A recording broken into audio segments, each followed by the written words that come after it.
Hey, it's Emma Romano here, founder of the Thrive and Life Foundation, self-healing coach, and the midwife to your personal alchemy.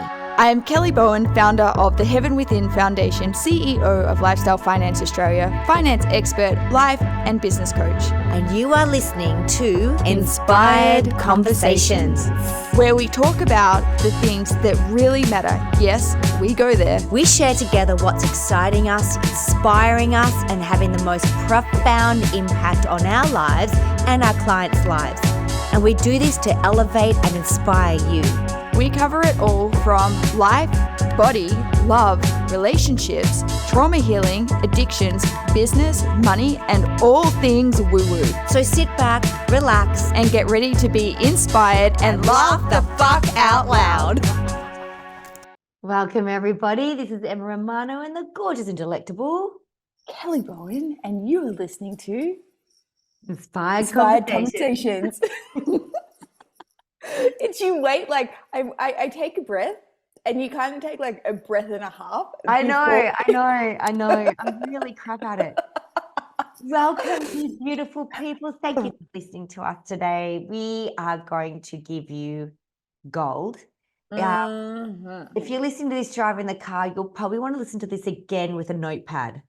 Yeah, and probably watch us on YouTube because I am going to draw some diagrams. Yes. You'll probably want to do that.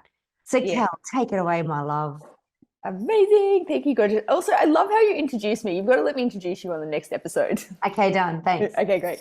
So on the last episode, we said that we we're going to have a chat with you about flexibility in your thinking and really setting yourself up to create abundance within your thinking, because first, when we're manifesting anything into physical reality, there's always like the energetic frequency of it. Then there is our emotional charge and connection to it before it becomes physical matter. And for a lot of us, when it comes to abundance, if we were to take like this blank page of paper that I have in front of me, if this is everything, the only reason we're not experiencing everything that this blank piece of paper is because there's limits within our mind. And our mind will box us just like my pretty pink square, and it will say everything inside that box, that is my reality, and that is where I am limited to in terms of my experience of abundance, which isn't true, because abundance is the entirety of this sheet of paper. So how do we get outside of our box, and how do we experience the sheet of paper? Well, we have to change the way that we think about things. So for most people, the way that we think around a problem is we actually have the capacity to think 13 different ways around a problem to solve it, which makes us unique. And it's also why we're the most intelligent animal on the planet. Yet we get lazy with our thinking. And most of us, in terms of being lazy, we'll think maybe 2, if we're lucky, 4 ways around a problem and go, there's no solution.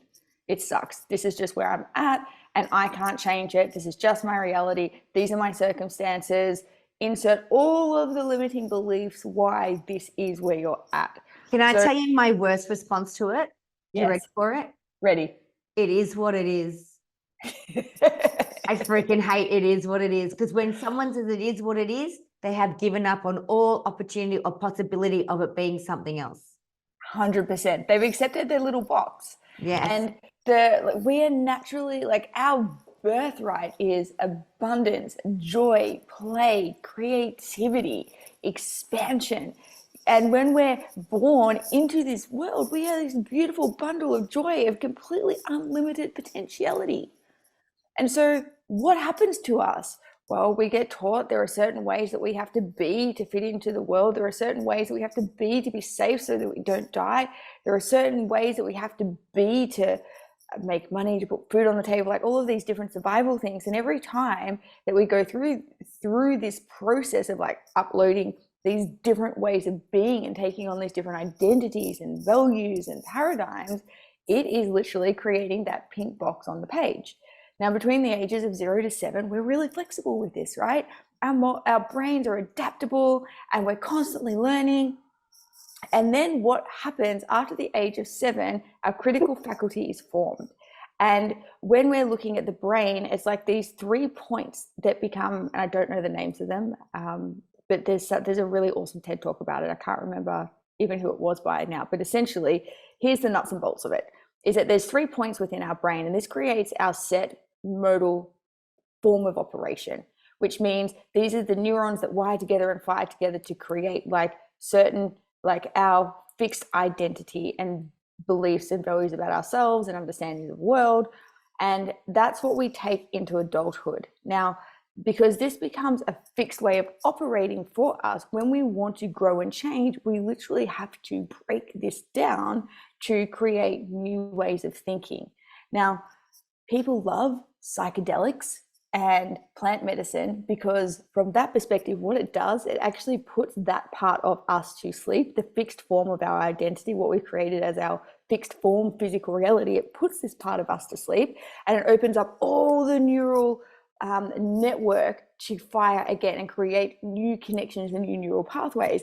This is why when people have psychedelics, when you start to like break this apart and start to think differently about things, when as this part forms again coming out of the trip, and as you're integrating it, because the trip is just a dive into your unconscious mind, and then when you come back out into reality, as you're reforming this, it forms differently.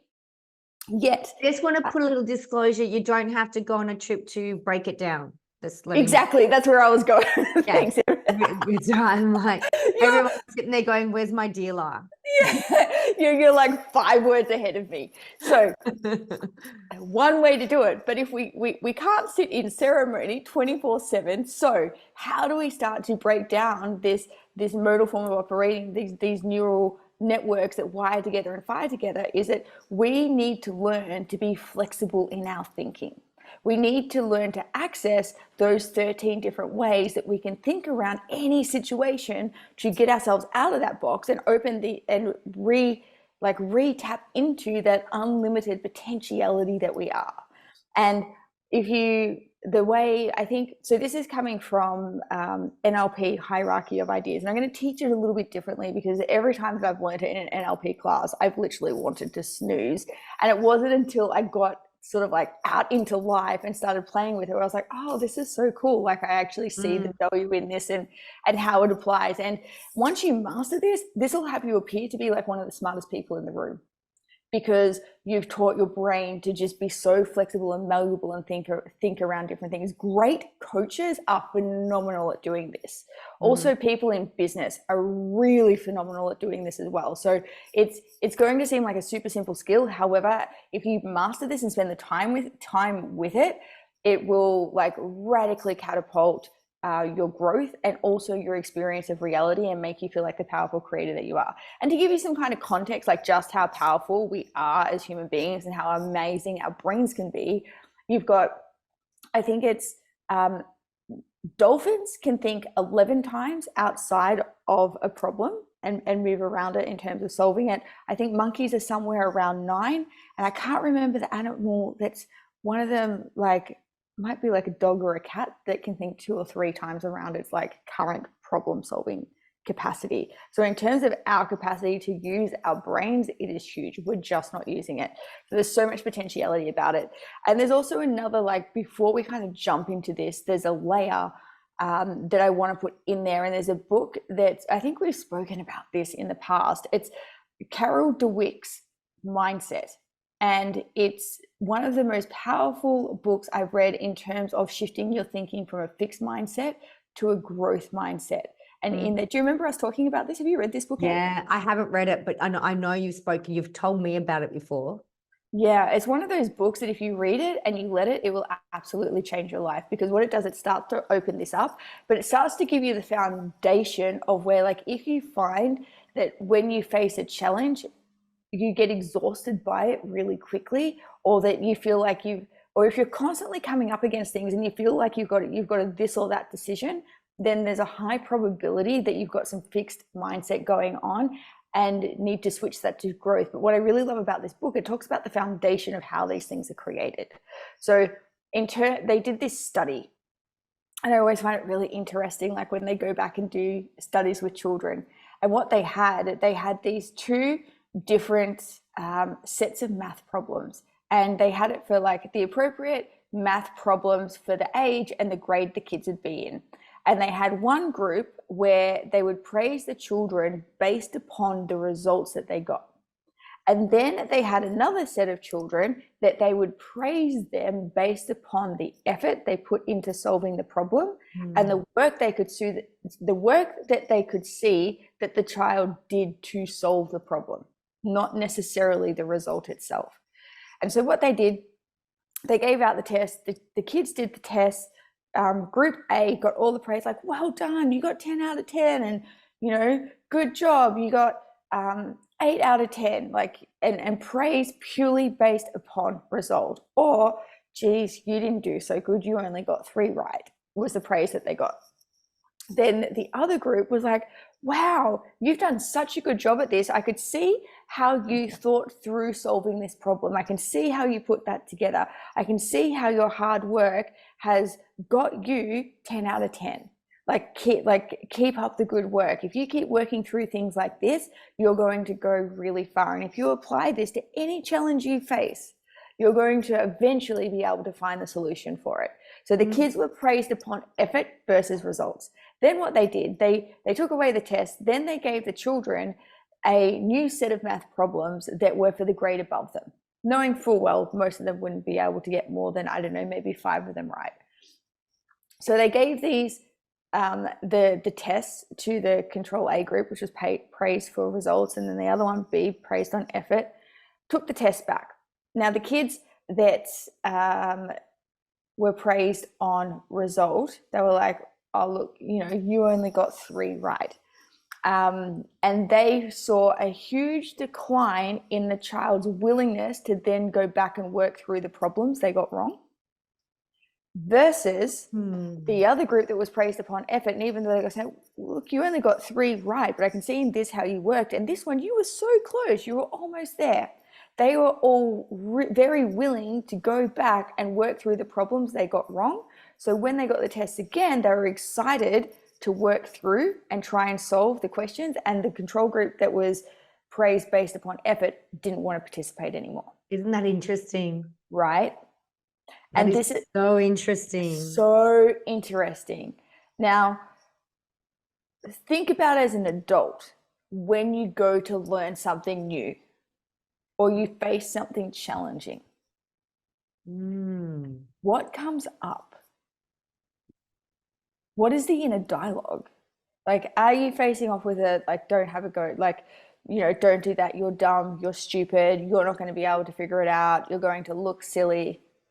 Or do you find that the self-talk that comes up, it's like, okay, cool, we're trying something new, this is going to be fun, I'm going to give myself permission to be a bit goofy, I'm going to take some time to learn the steps, I'm going to be playful with it. Like, who shows up at the party, in the internal lounge room party, like, who shows up with the self-talk that's starting to navigate and guide you through that? Because that's going to tell you where your mindset is. That's massive. There is something you said before, Kel, and I just want to highlight it for people. And it was, you said it in a flippant way, but it is so freaking deep. And I just want to go back to it. When you were talking about that book, the mindset book, you said if you read it and if you let it, it would change your world. When you said if you let it, I think that there is the key. People can read books and read books. I spoke to somebody who read 100 self-help books last year. That was her thing. She wanted to read 100 self-help books. And I went, how far have you come with yourself within your own development? She goes, I'm exactly the same. And I went, because you're just reading the book. You're not allowing the work to come through. When you read a book, especially a self-help book, you need to allow it to do its magic on you. So which means you need to change as your thought forms and your ideas. So I just wanted to highlight that for people of how freaking important that is. Because it can take me up to a year to read one book. Yeah. A self-help book. Because I can read it and go, right, now I need to be that person. Next chapter, now I need to be that person. I need to be this. I need to do it. I need to work it. I need to create space in my life. I need to start thinking this way or not thinking that way, whatever it might be. And I think that's super important. And Kel, what's coming up for me is this whole, and I know so many, because I used to be like this, so many of our listeners are perfectionists. And you know what? You beautiful perfectionists out there, there's two things I want to say. One, stop it. And two, That's the best 5-second, like 5-word coaching session ever. Stop it. 2-word coaching session. Just stop it. And two, it's not your fault because you were praised solely on results. But now that you know this, you now have the magic to go, ha. It's not about the result, it's all about the effort. Mm-hmm. It's how many ways did I get to the solution. Mm-hmm. And when we look at a solution, there's never one way, there's 13. Yeah. So until you come up with 13 solutions, and one of them is not, it is what it is. That is not a solution. Yeah. That is an excuse. Sorry, Kel. No, I love it. I always say like this or that. If you've got one choice, you're fucked. If you've got two, you're still fucked. If you've got three, now you're starting to get choice. Yes. And we're not even thinking like a cat or a dog yet. We haven't even got to 4. So like, come on, people. You exactly. Can get. We are going to tell you how creative. Get creative. Exactly. We are going to tell you how to get to 13, but there's a few like layers into this that I really want to seed and land so that you get the power of this that gives you the excitement to try it. Because again, if you've got fixed mindset around this, you're going to be like, oh, I fucking hate this. Because the truth is, depending upon where you're like, what parts of your brain have been developed. So some people are very big picture with their thinking. They love the concepts, the ideas, the vision. Yet when you go to try and ground this into reality, the details of what it actually looks like to bring that vision into reality, because vision is up in the energetic, the ether. Like this is the idea. We're still in the non-physical when we're looking at the vision. You've got to bring that down through the body, through the emotion, into the physical, into the specifics of what does this look like when it's translated into a physical reality manifestation. People say dream life. Okay, tell me about it. And they go, or like it's, and because that's where you see like people are great with the concept but not in the detail. Other people will tell you all the detail and be like, what is the purpose of all of this? Like, what is the greatest intention of what you're wanting to have here? And they're so in the detail, and they can't like they can't give you the big picture of it, and they get stuck down here. And as what we want to do is develop our brains where we can transverse between like the detail, like the depth of the physical details and the specifics of something, right up to the great big concept of like the ultimate purpose and intention, all the way back down to the specifics again. And we want to get really good at doing the brain gymnastics on it. At the beginning though, it's like you literally feel like your brain is melting, like it is rolling out of your ears. Like I still remember, so for me, I was really great with the big picture concept. Yet going down into the details and the specifics, holy shit, it took me so long to learn how to go from my big picture concept idea of what I wanted to create, what I wanted to achieve, and be able to articulate it precisely enough that I was able to bring it out of a conceptual idea in the ether and ground it into physical reality as a lived experience. And that took me time, because once we can language something, then we can experience it. But to language something, we have to be able to very intricately describe the experience we're wanting to have to embody it. So this is where it's really important to do this. And for some people, they're going to be stuck in the details of things and get bogged down and be like, why do I keep reliving, like the same thing? And I'm just stuck, and you feel like you can't see the forest for the trees. It's because they're not able to expand their thinking to be able to see above it. It's like, imagine the difference in perspective between if you're like a small dog or a cat crawling around the ground, looking at things, looking at the view from that level, versus as you're a human standing on a first floor balcony looking out at the total landscape. You're going to be experiencing very different realities and very different and making very different choices about how you move through the terrain. Like if you're standing up above things and you can see the lay of the land and you want to get from point A to point B, because you can see above everything, you can choose the best path. But if you're down in the forest and you can't see the forest for the trees and you can't see the path, then there's a high probability you're going to walk around in circles, because that's your field of view. So when we're able to move our thinking up and down and also like expand, like what are other examples of this, and move it that way, it just creates this whole not just like the vertical field of depth in terms of what we can create, it also gives us scope. Does this make sense? Yeah, definitely. This is fantastic, Kel. Yeah. So when the first thing that we want to do is really embody the fact that as we're going through this, it's going to suck. Like there is going to be a part where it feels like your brain is melting because you're literally activating, developing parts of your brain that maybe haven't. Mm-hmm. Once you've got it though, it gets sexy. Like I literally had, so these last 3 weeks have been huge for me. And I know like we've been talking about this offline, Em, where my dad passed away. In these last 3 weeks, I've had to go to Queensland twice. One was to just to be with him as he was passing, because I don't believe that anybody should, like nobody deserves to pass alone, and regardless of what the situation. And I know that I've spoken a little bit in previous episodes about my relationship with my dad. And anyway, so there was that. And then when I went back, I had to finalize his estate.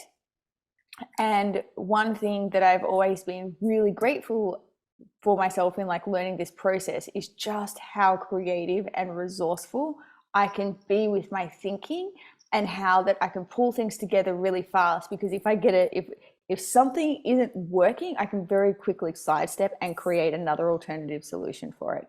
So anyway, I'd made this like beautiful plan of how I was going to, like, he had some disability equipment that I was wanting to give away and like rehome to charity to help improve other people's lives that maybe don't qualify for government assistance, and had like how I was going to clean out the apartment, how I was going to get his car brought back down to my place in Melbourne because he was in Queensland.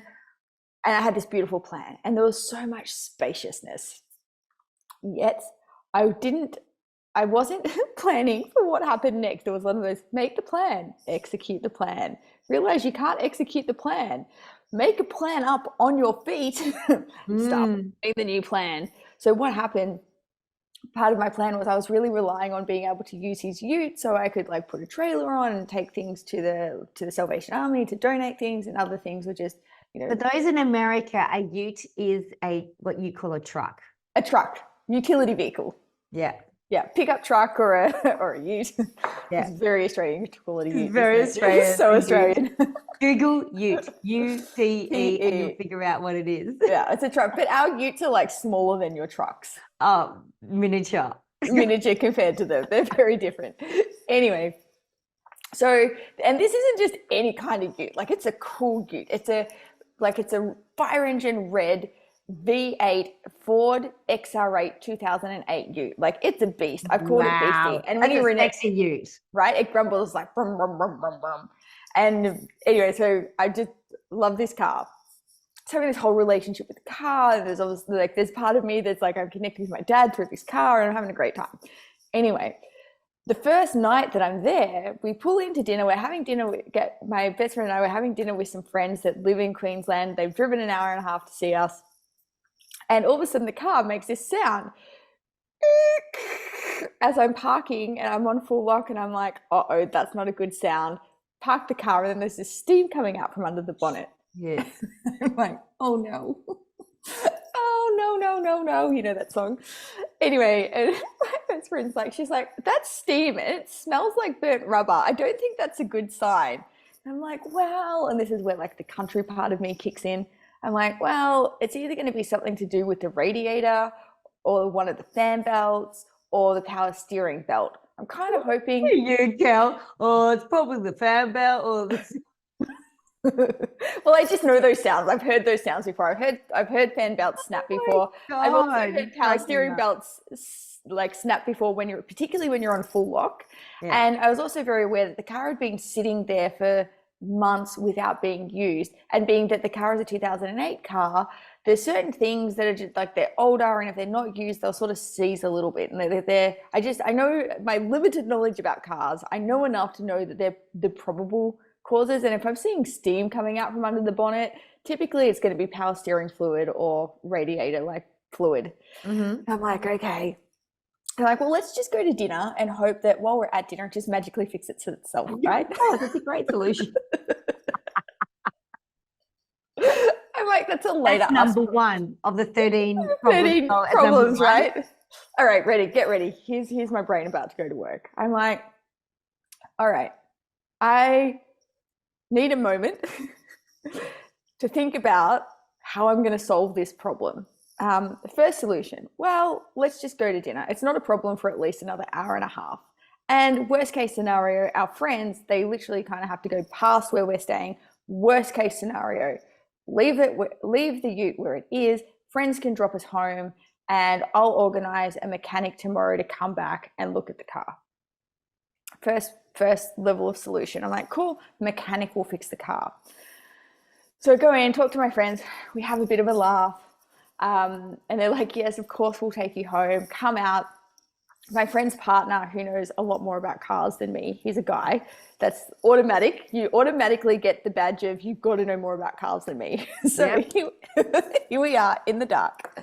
And like, next problem is the ute doesn't have the little, like, I can't open the bonnet because there was an issue with it. One of my dad's friends broke it. So to open the bonnet, you've got to get this piece and you've got to pull a little nibby thing with a pair of pliers to make the bonnet go click, so you can actually even open the bonnet and look at it. And I tried to find it before, but I couldn't find it. And I'm like, all right, well, my guy friend, like, you're automatically being anointed into this position of that you're a guy and you should be able to find the thing that we need to pull with the plier to at least open the thing. Anyway, he does. So we get the bonnet open. Here's him and I looking at it. And you can't really see much because it's dark, but the way the engine is, like, you can't see where the fan belts are because it's a V8 and the way that it is. And we're looking at it and I'm like, do you want me to start the car? And he's like, yeah, go and start the car. It's like, start the car. We're looking and it's like, everything kind of looks okay. It's not smoking. It's not squealing. It's like, do you want me to rev it? And he's like, nah, I think we'll be all right. He's like, let's just drive and I'll follow you. And I was like, okay. And he's like, any issues, we'll just, we'll take you home. I'm like, okay. So we get maybe 5 minutes down the road and it starts making the same sound. And then smoke starts coming up from under the bonnet again. And I'm like, oh no, I was like, this isn't good because now we're in a straight line and it's doing it. And I'm like, well, that's extra bad. But I couldn't see any of the temperature gauges going up. So I'm like, okay, well, we're going to have to park the car.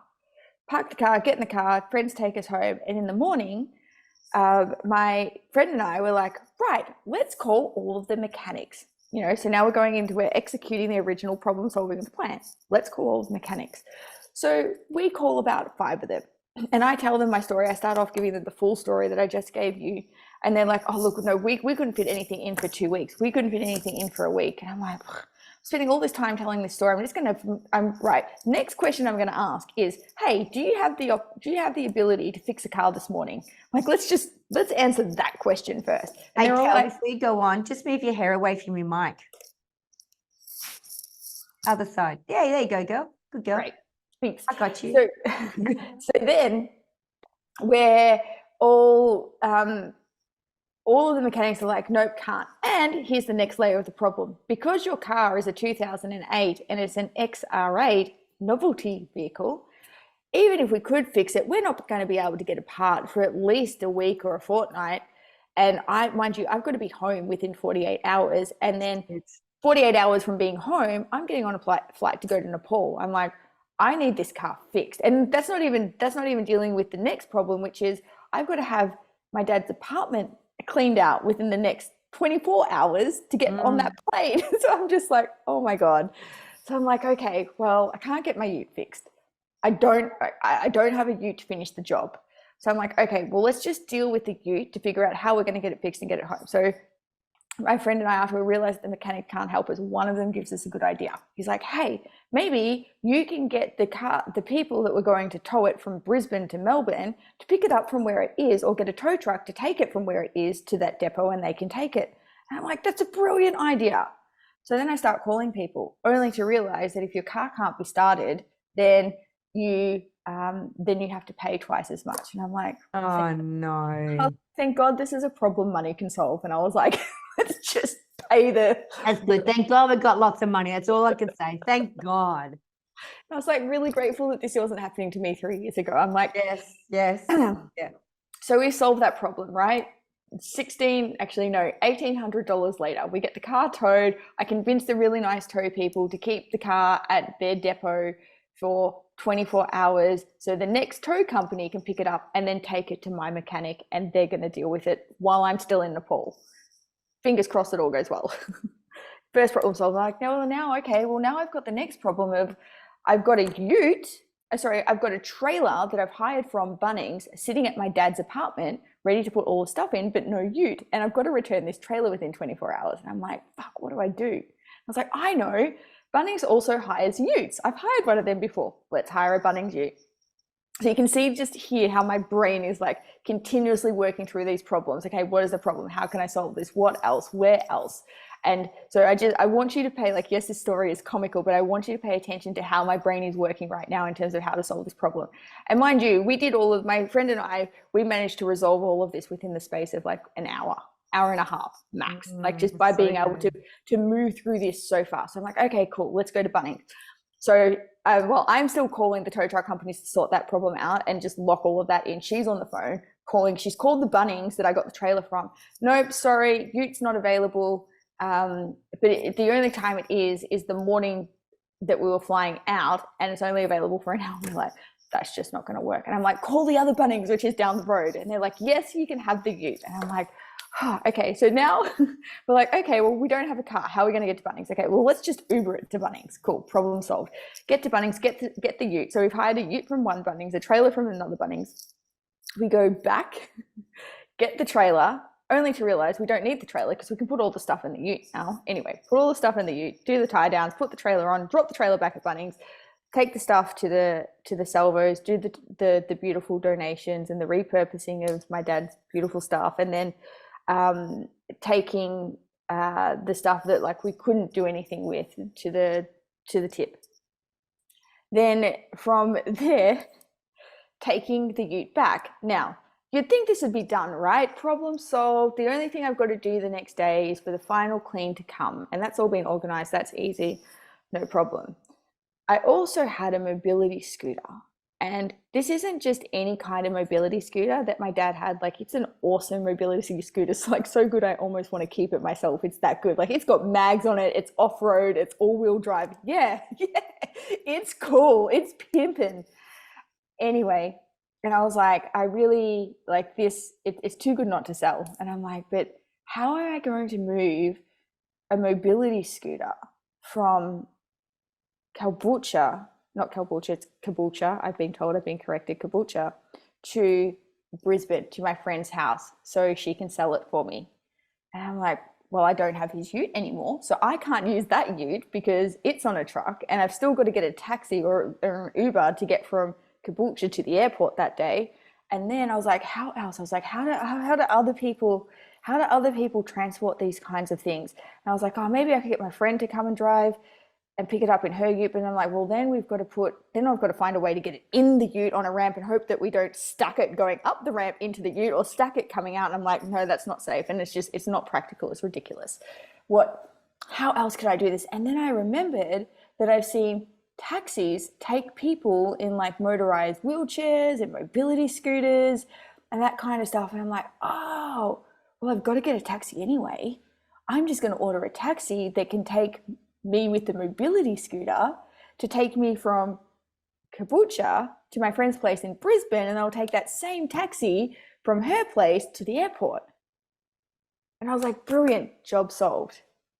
And so I share this story with you because in a moment where, like I said, I had a beautiful plan, I had so much space and time where everything, like one thing goes wrong, and then it sends you on like a track of like, okay, well, how am I going to solve all of these problems in such a short amount of time? Like this was, and like I said, between my best friend and I, we solved all of this within the space of an hour and a half because of our brains are just like, well, how else can we do it? What is the most efficient way to do this? Like we're constantly asking these questions to have our thinking expand beyond the, oh, fuck, the ute doesn't work anymore. Whereas a lot of people wouldn't get much far past that. And they would go, it is what it is. They would say, oh, I'm fucked now. I can't do anything. There's nothing I can do. So I'm going to ask you, Kel, when you were doing the problem solving, it's a trick I use, and I'm just wondering what you did. Did you see the problem? Did you hear the problem? Did you feel the problem? What did you do to come out of the problem and look at it in a solution way? I literally went to hierarchy of ideas, which I think we should jump into now. Go for it. So hierarchy of ideas. this is an NLP thing. So I'm going to give you like a really quick helicopter view, and you've seen my brain now do it in real time. And I'm going to give this to you in a way that's, hold on. See, I've got the sun coming in the window. I'm going to give this to you in like my practical way, and how, like, if I was to learn it again, how I would like to receive it. And you can also go onto YouTube and literally go NLP, hierarchy of ideas, and you'll get all of these different videos of people teaching it. And look, to be honest, some of them are much more interactive and easy to watch than others. Some of them, it's dry. So here, my little diagram again. Up here, this up arrow, this is big picture thinking. Down here, down the bottom, this is detailed thinking. Now this x-axis is your lateral thinking. So what are other examples of? So if I was to break down my problem, one, the first thing I did, I was aware of what needed to happen. So it was easy for me to think through what was going on, because let's just say the big picture idea is I need to finalize my dad's estate. Big picture idea. Then I go, okay, well, then I started going, what are all the bits and pieces that are involved with this? And I started breaking that down. So up here is I need to finalize my dad's estate.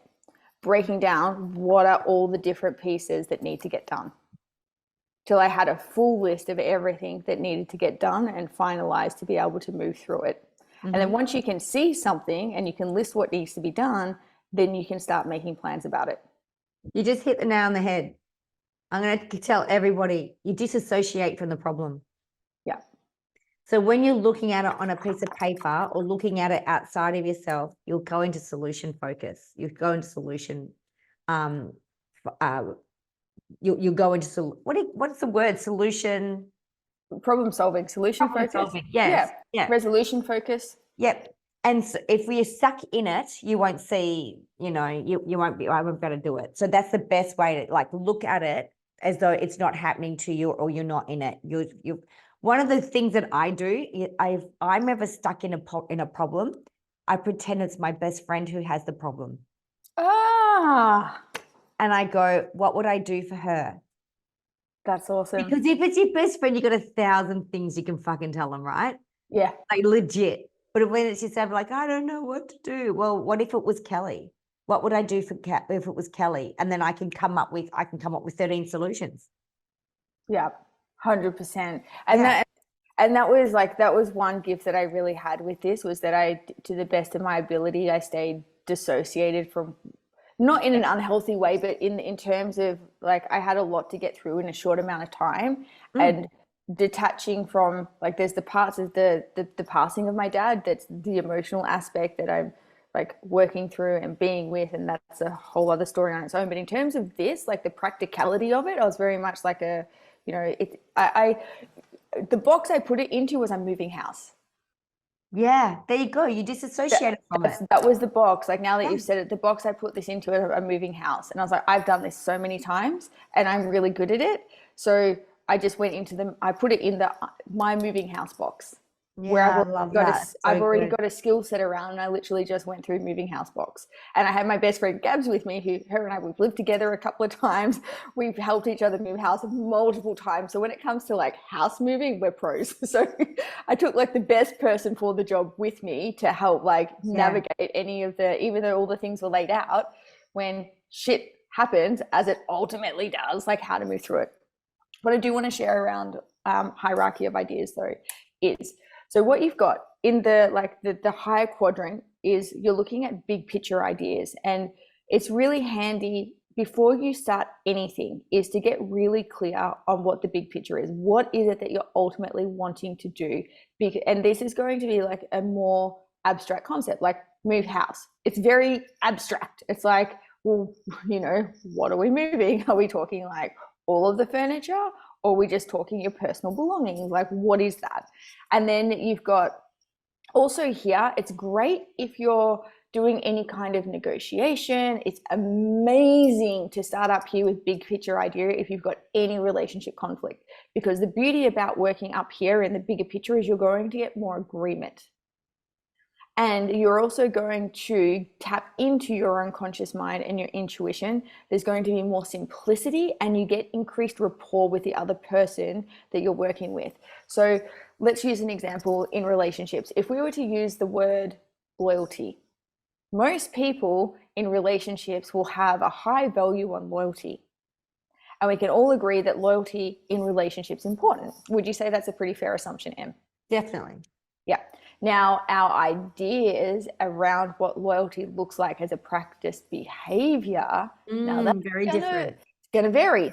Now, when you say to somebody, so, and this is where people go from relationships, they go, right, so integrity, loyalty, love, let's just say top 3 values. Awesome. You meet a new person, like, yeah, they're mine too. Amazing. Instant connection, rapport. We agree. We want love, loyalty, and what was the other thing I said? Love, loyalty, and integrity. These are 3 things that are like our top 3 values. Great, we're a match. Amazing.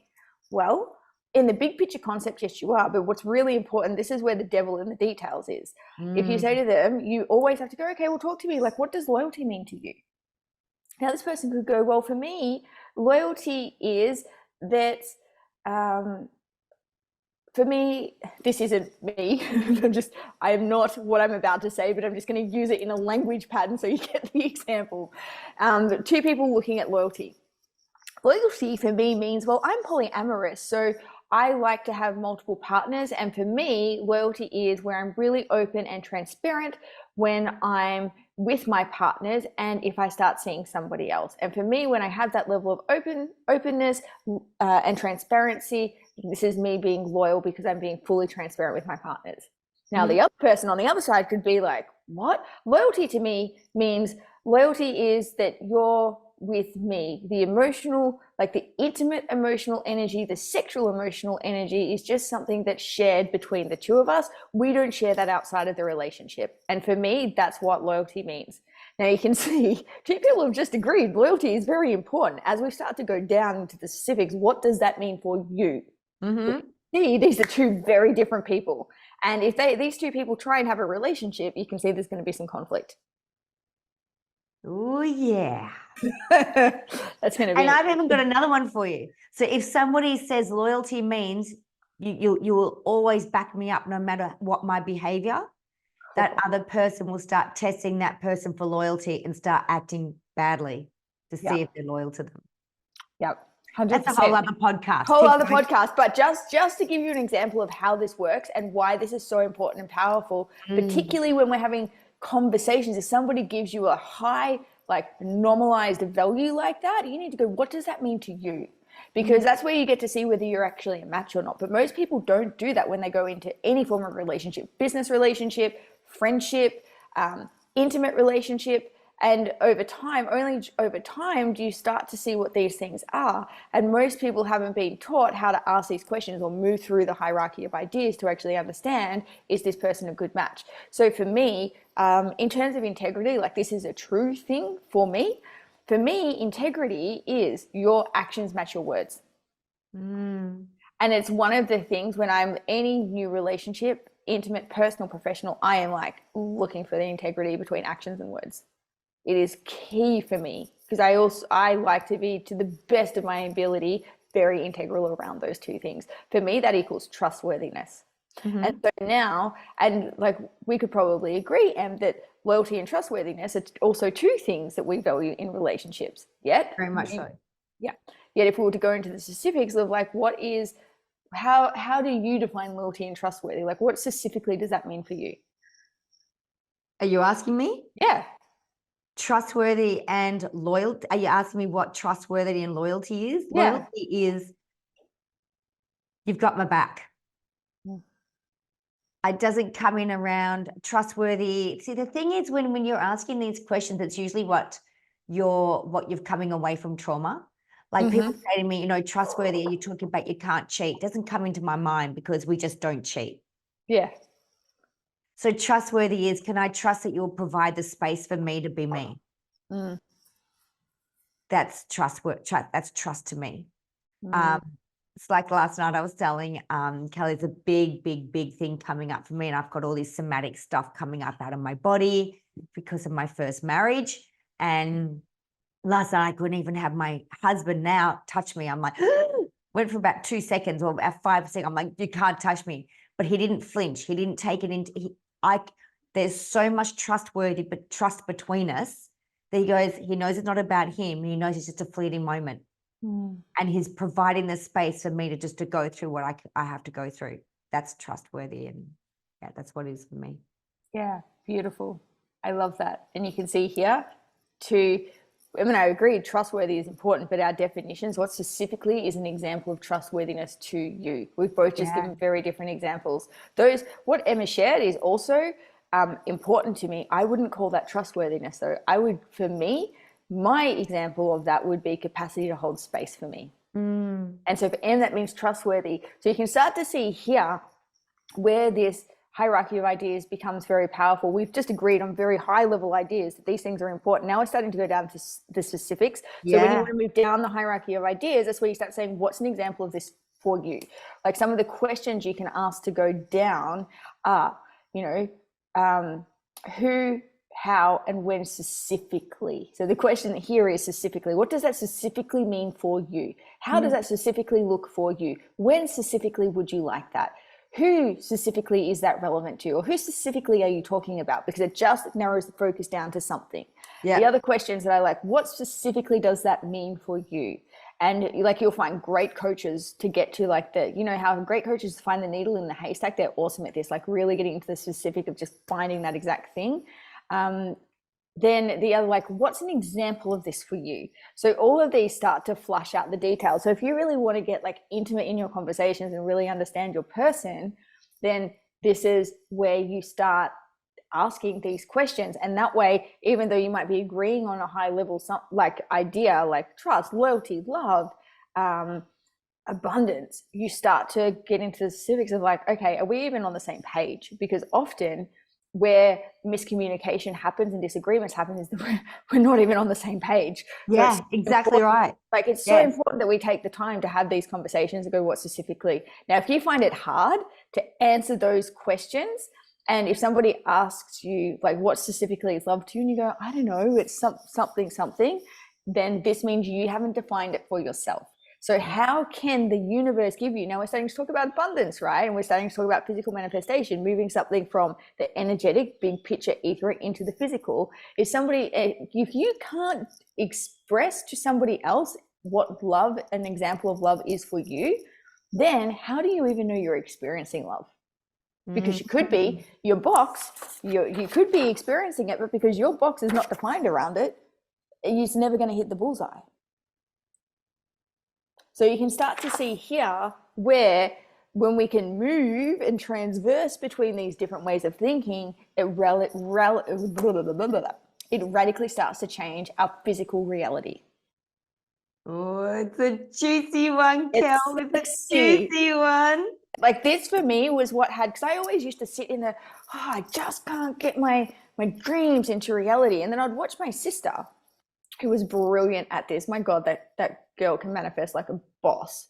And I'm like, how does she do this? But the difference between my sister and I, she's a lot more detail orientated than I am. So she would be able to get into the details and the nitty-gritties to pull that out of the non-physical into the physical with a lot more ease than I could. And I had to learn that skill.